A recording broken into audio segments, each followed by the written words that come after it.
এক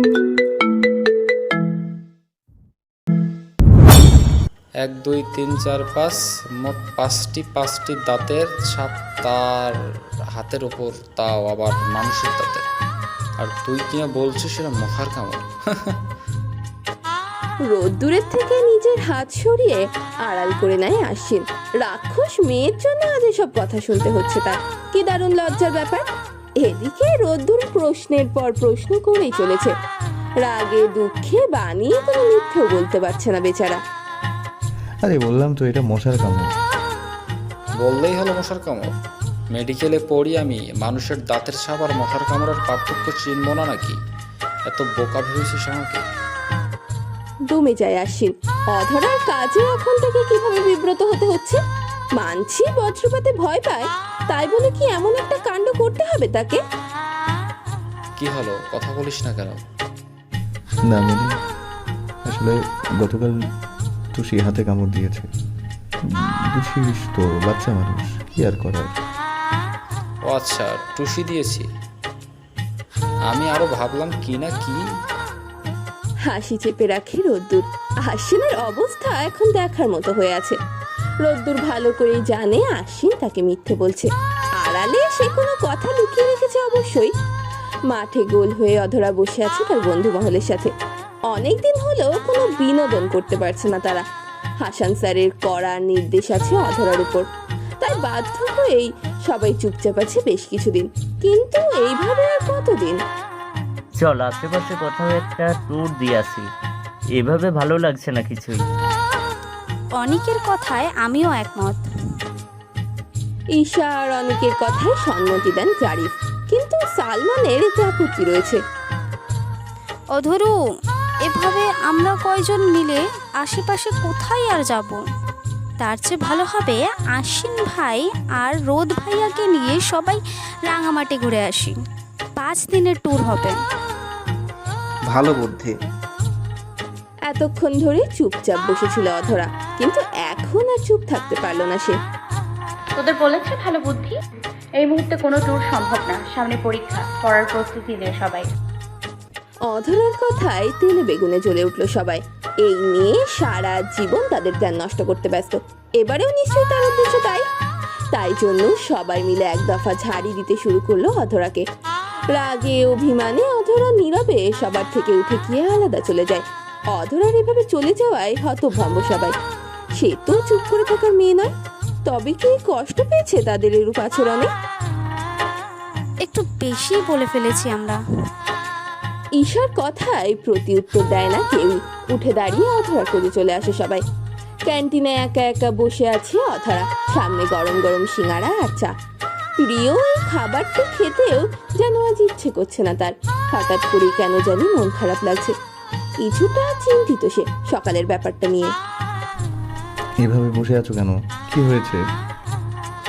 মাথা ঘুরিয়ে পিছু ফিরে তাকিয়ে আশ্বিনকে দেখতে পায় অধরা। পাশে দাঁড়িয়ে আছে রোদ্দুর। কিছু হয়নি। আবারও সামনে ফিরে তাকায় সে। কপালে ভাঁজ পড়ে আশ্বিনের। অধরার উপস্থিতি অথচ এমন নিশ্চুপ পরিবেশ, যেন বড় কোনো ঝড়ের পূর্বাভাস। আবারও কিছু কি করে বসলো অধরা? সর্বনাশ! হাসান স্যারকে কি জবাব দেবে সে? চিন্তিত হয়ে রোদ সহ দুজনেই বসে পড়ে অধরার পাশে। আবারও কোনো অঘটন ঘটিয়ে এসেছো অধরা? নির্লিপ্ত ভাবে ফিরে তাকায় অধরা। এই চাহনি অন্যরকম, মুখখানি তার বড্ড মলিন। কি হয়েছে বলো আমাকে।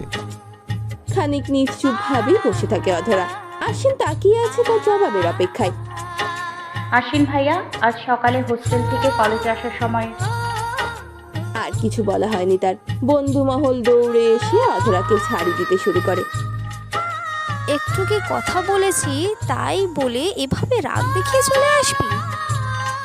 আমাদের সাথেই খালি রাগ দেখাতে পারিস। জারিফ, সাদমান, ঈশা আর অনেক এসে বসে পড়ে তাদের পাশাপাশি। আশ্বিন আর রোদ্দুর কি হয়েছে জানতে চাইলে তারা অধরার অভিমানের কথা জানায়। তাই তো অধরার সাথে কথা বলে ব্যাপারটা হালকা করতে চাইছে তারা। তবে অধরা নিশ্চুপ। মাঝে মাঝে 2-4টা প্রশ্নের উত্তর দিচ্ছে এই যা। আশ্বিনের কাছে কেন যেন মনে হচ্ছে আসল ঘটনা বন্ধুদের সাথে ট্যুর নিয়ে অভিমান নয়, সে যতদূর অধরাকে চিনতে পেরেছে সে এত অল্পতেই রিয়াক্ট করার মতো মেয়ে নয়। তবে কি হতে পারে বিষয়টা? কেন বললো হোস্টেল থেকে আসার পথে? ক্লাস শেষে লাইব্রেরি থেকে বেরিয়ে অধরা আর আশ্বিন যাচ্ছে অধরাকে হোস্টেলে পৌঁছে দিতে। সকাল থেকেই অধরা আজ বড্ড চুপচাপ। ব্যাপারটা ভালো লাগছে না আশ্বিনের কাছে, তাই মাঝপথেই হাঁটা থামিয়ে দেয় সে। অধরা কি হয়েছে বলো তো আমায়।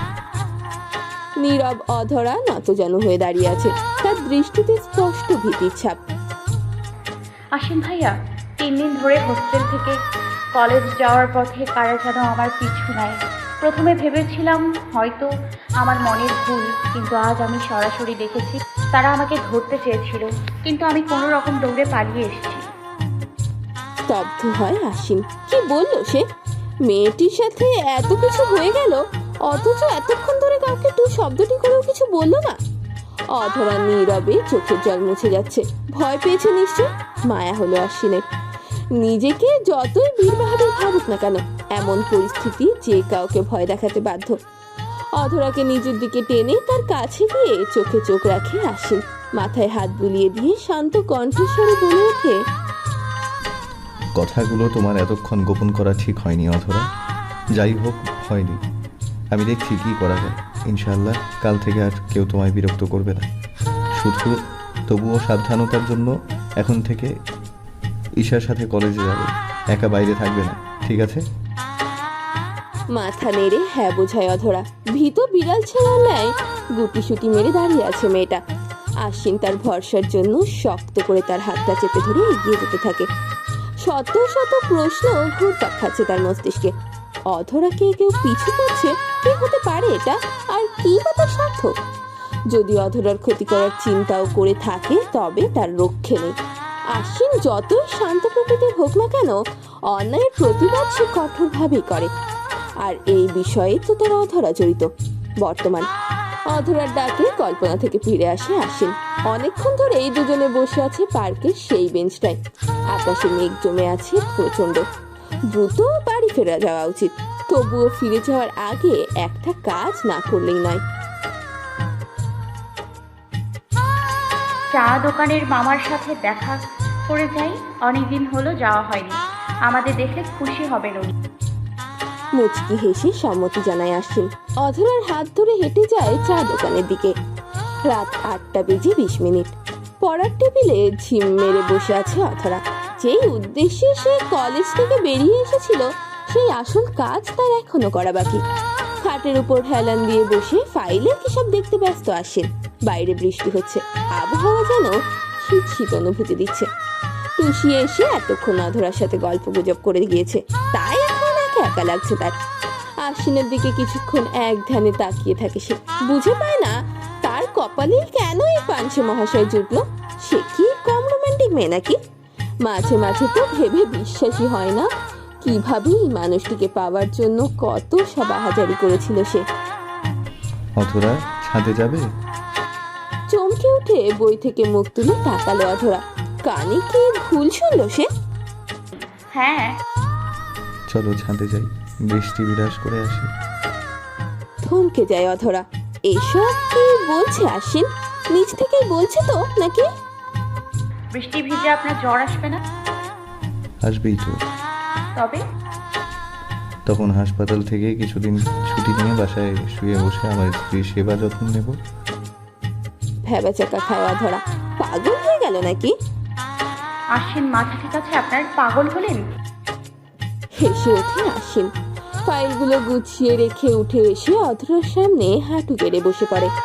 অধরার হাত নিজের হাতের মুঠোয় নিয়ে নির্লিপ্ত ভাবে বলে ওঠে, আমি প্রেম নামক রোগে অসুস্থ অধরা।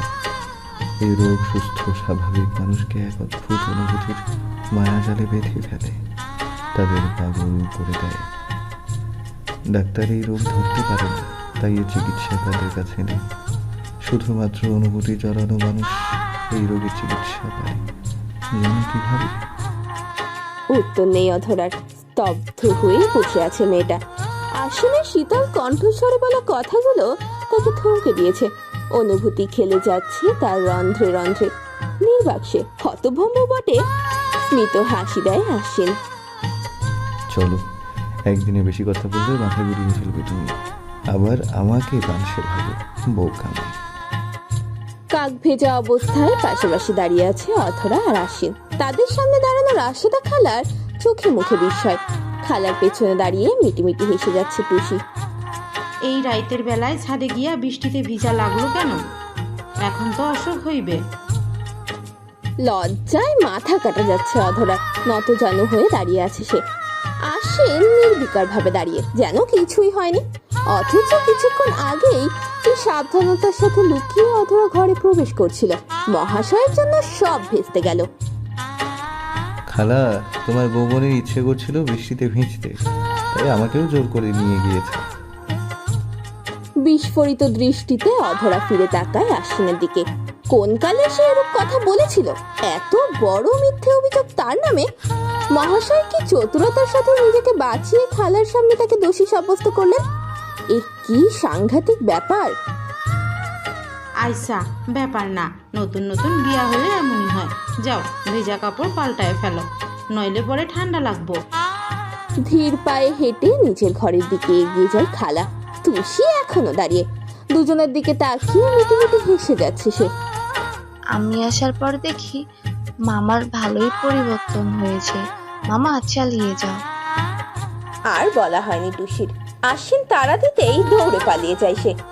অধরা তাকিয়ে আছে আশ্বিনের দিকে কড়া চাহনিতে। এত বড় মিথ্যে বলেও ওনার কোনোরূপ অনুশোচনা নেই। আশ্চর্য ব্যাপার।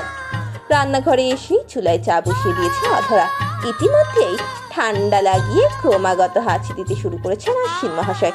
ছোট থেকেই নাকি ওনার অল্পতেই ঠান্ডা জ্বর আসে। অথচ এই কথা জেনেও উনি কি নির্বিকার ভাবে না বৃষ্টিতে ভিজলেন? অধরা বুঝে পায় না মানুষ কিভাবে জেনে শুনে অসুস্থ হতে চায়। 2 কাপ লেবুর চা নিয়ে অধরা রুমে প্রবেশ করে। আশ্বিনের মাঝে কাঁথামুড়ি দিয়ে খাটে হেলান দিয়ে বসে আছেন। দীর্ঘশ্বাস ফেলে অধরা। এগিয়ে গিয়ে চায়ের কাপ হাতে দেয় তার। কি দরকার ছিল বৃষ্টিতে ভেজার? মুচকি হাসি দেয় আশ্বিন। চোখ মুখ ইতিমধ্যে লালচে বর্ণ ধারণ করেছে তার। তোমার সাথে আবারও বৃষ্টি বিলাস করার অনেক ইচ্ছে ছিল, সেই ইচ্ছে পূরণ করেছি, আর ফলস্বরূপ এই হাসি। চা খেয়ে নিন, রাতের খাবারের পর ওষুধ খেয়ে নিলে আশা করি জ্বর আসবে না। বাধ্য ছেলের মতো চায়ের কাপে চুমুক দেয় আশ্বিন। পাশে বসে অধরা এক নজরে ফিরে তাকায় তার দিকে। প্রকাশ করছে না, তবে তাদের মাঝে সেই ভুল বুঝাবুঝির পর আর একসাথে বৃষ্টিতে ভেজা হয়নি দুজনের। অধরার মাঝে খুব ইচ্ছে ছিল আশ্বিনের সাথে হাতে হাত রেখে বৃষ্টি বিলাস করার। তখন অবশ্য ভাবেনি যে তার ইচ্ছে অচিরেই পূরণ হতে যাচ্ছে। আনমনেই হেসে ওঠে সে। ভোরের কিরণ এসে হানি দিচ্ছে চারিদিকে। জানালা ভেদ করে আসা সেই আলো আশ্বিনের চোখে পড়ার আগেই ঘরের পর্দা টেনে দেয় অধরা। বেচারা শেষ রাতে তীব্র জ্বরে কাতর ছিল। ঘুমের মাঝে আশ্বিনের গায়ে হাত রেখে সেই তাপমাত্রা অধরাকে চমকে দিয়েছে। ফলস্বরূপ মহাশয়ের ইচ্ছে অনুযায়ী রাত জেগে ওনার কপালে রুমাল ভিজিয়ে দিতে হয়েছে অধরার। মহাশয় তখন অচেতন অবস্থায় থাকলেও অধরার কেন জানি মনে হয়েছে আশ্বিন মিটিমিটি করে হেসে যাচ্ছিল। আচ্ছা, জ্বরের ঘরেও কি কেউ হাসে? সকাল সকাল রান্নাঘরে এসে উপস্থিত হলো অধরা। রাশেদা খালা এর মাঝেই সকালের নাস্তা তৈরির প্রস্তুতি নিচ্ছেন। বাজানে জ্বর উঠছে বৌমনি? জি খালা, কাল রাতে জ্বর বেড়ে গিয়েছিল, এখন একটু সুস্থ আছেন। আমাকে ডাকলা না কেন? বাজান রে সেই ছোট্ট থেকে দেখতেছি বৃষ্টিতে ভিজলেই অসুখ করে। চিন্তা করো না, ঠিক হয়ে যাইব। মাথা নেড়ে হ্যাঁ বোঝায় অধরা। ঘড়ির দিকে একবার তাকিয়ে নেয়। আজ আর তার কলেজ যাওয়া হবে না। এই মুহূর্তে আশ্বিনের পাশে থাকাটা তার বেশি প্রয়োজন। তবে ভালো হতো যদি একবার রোদ্দুরের সাথে দেখা করে কথা বলা যেত। কিন্তু আপাতত এই বিষয় নিয়ে কোনো কিছু ভাবছে না সে। বাজানের জন্য কি নাস্তা তৈরি করবো? একটু ভাবুক হয়ে পড়ে অধরা। তার জানা আছে আশ্বিনের প্রিয় খাবার কি, তাই মুচকি হেসে কাজে লেগে যায় দুইজনে। কাজের মাঝেই মনে পড়ে অতীতের স্মৃতি। অতীতে হোস্টেল থেকে কেউ অধরার পিছু নেয়। ঘটনাটা চরমভাবে প্রীতির সঞ্চয় করেছে অধরার মনে, যার ফলে আজ 2 দিন হলো সে হোস্টেল থেকে বের হয়নি। যদিও ঈশা তাকে ভরসা দিয়ে বলেছিল হোস্টেল সুপার ম্যামকে জানানো হয়েছে তার কোনো সমস্যা হবে না, তবুও অধরার মন সায় দিচ্ছে না। কারা কেন এভাবে তার পিছু নিচ্ছে, তাকে কেন এটা ধরতে চাইছে? অধরা চল আজ কলেজ যাই, ক্লাসগুলো ইম্পর্টেন্ট, এভাবে মিস দেওয়া ঠিক হচ্ছে না। যদি আবারও সমস্যা হয় কোনো? মনে হচ্ছে না আর কিছু হবে। তাছাড়া জারিফ, সাদমান আর অনেক বাইরে দাঁড়িয়ে আছে। চল সাহস করে রওনা দেই, বাকিটা আল্লাহই ভরসা। সম্মতি দেয় অধরা। সত্যি তো, এইভাবে আর কয়দিন সে হোস্টেলে বসে থাকবে? তাই ঈশার কথায় তাদের সাথে কলেজের উদ্দেশ্যে রওনা দেয় সে। অধরার সাথে তাদের কিসের শত্রুতা? কেন এই পিচ্ছি মেয়েটাকে ভয় দেখাতে চাচ্ছে তারা? কিছু জানতে পেরেছিস তুই? গতকাল রাতে আমার গার্ড ছেলেগুলোকে ধরে ফেলেছে। তারা নিজ মুখে স্বীকার করেছে কেউ একজন তাদের টাকা দিয়েছিল অধরাকে ভয় দেখিয়ে এখান থেকে ফিরে যেতে বাধ্য করতে। ভাগ্য ভালো, সঠিক সময় তাদের ধরে ফেলেছি, কিন্তু এদের পেছনে আসলে অপরাধী কে সেটা এখনো জানা যায়নি। 3 জনের কেউ তার চেহারা দেখেনি, শুধু একটা মেইল আর কিছু টাকা পাঠিয়েছিল তাই। অধরার কোনো পারিবারিক শত্রু এমন করেছে? জানি না, তবে আমি সতর্কতার জন্য গার্ড ঠিক করেছি। তারা অধরাকে আড়াল থেকে দেখে রাখবে। বিষয়টা গোপন রাখিস, কেউ যেন না জানে। হেসে ওঠে রোদ্দুর। প্রিয় বন্ধুর ইদানিং ভালোই পরিবর্তন হচ্ছে। লক্ষণ তো ভালো নয়, প্রণয়ের সূচনা নয় তো? কি ব্যাপার বল তো আসেন। কদিন ধরে দেখছি অধরা নিয়ে তুই অনেক সিরিয়াস। আমি কি ধরে নেব যে? থেমে যায় রোদ, কপালে ভাঁজ পড়ে আশ্বিনে। সেদিনের পর থেকেই রোদ উঠতে বসতে তাকে অধরাকে নিয়ে খোঁটা দিয়েই চলেছে। রাগ হলো তার, কিছু বলতে নিবে তার আগেই আশ্বিন ভাইয়া। গেট দিয়ে প্রবেশ করেই দৌড়ে ছুটে আসে অধরা। আশ্বিন মুচকি হেসে তার মাথার চুলগুলো এলোমেলো করে দেয়। এতদিন পর তাহলে আসা হলো? আজ কোনো সমস্যা হয়নি তো আসতে? না, সব ঠিকঠাক ছিল, আমরা সবাই একসাথে এসেছি। ভালো করেছো। এখন ক্লাসে যাও, ক্লাস শুরু হয়ে যাবে তোমাদের। মাথা নেড়ে সম্মতি দিয়ে চলে যায় অধরা। আশ্বিন তার যাওয়ার দিকে তাকিয়ে থেকে লক্ষ্য করে দূর থেকে মারিয়া তাকিয়ে আছে তাদের দিকে। এই কদিন বারবার আশ্বিনের আশেপাশে ঘুরঘুর করেও কোনো পাত্তা পায়নি সে। মারিয়ার আচরণ তার ভালো লাগে না, তাই যতটুকু সম্ভব তাকে এড়িয়ে চলার চেষ্টা করে। আশ্বিন দৃষ্টি অনুসরণ করে রোদ্দুরও ফিরে তাকায় মারিয়ার দিকে। মারিয়ার চোখে মুখে স্পষ্ট রাগের ছাপ। বাই এনি চান্স এসব মারিয়ার কাজ নয় তো? চমকে উঠে ফিরে তাকায় আশ্বিন। খানিক চিন্তা ভাবনা করেও এর পেছনে মারিয়ার কাজ বলে তো মনে হচ্ছে না তার। আরে না, মারিয়া এমন কেন করবে? তাছাড়া অধরার সাথে মারিয়ার কিসের শত্রুতা? দমে যায় রোদ্দুর। হয়তো ঠিকই বলছে আশ্বিন, না জেনেই কাউকে দোষারোপ করাটা ঠিক নয়। তাই সকল চিন্তা ভাবনা বাদ দিয়ে দুইজন চলে যায় ক্লাসের উদ্দেশ্যে। ক্লাস শেষে অধরা তার বন্ধু মহল যাচ্ছে ফুচকা খাওয়ার উদ্দেশ্যে।